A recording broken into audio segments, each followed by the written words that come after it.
On a number line, a solid dot means that value is included. When discussing values on a number line, we use a dot to circle the tick mark of the number in question. We use two types of dots, either a solid dot to show that the number is included, or an open dot to show that the number is not included, parentheses, or excluded, and parentheses. Just as a reminder, a number line has 0 in the middle, positive numbers to the right, and negative numbers to the left. We call the horizontal number line the x-axis. A second number line is used in the vertical orientation and named the y-axis.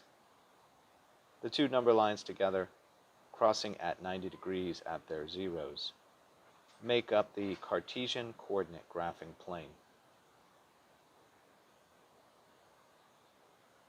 On a graph, we use a solid line to include the values on the line and a dashed line to exclude the values of the line.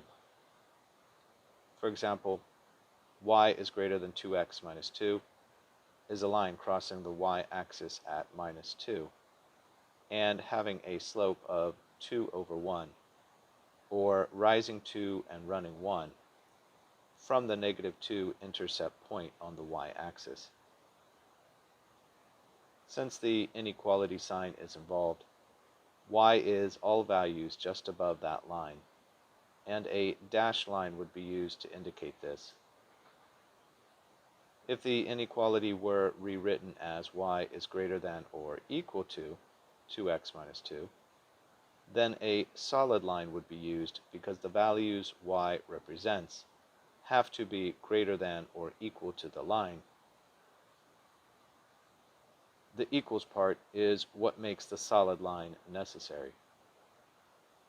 The open dot, solid dot, and the dashed line, solid line, are examples of inclusion or exclusion of given values. On a number line, a solid dot means the value is included. Antonyms: open dot. Related words: inclusion, exclusion, solid line, dashed line.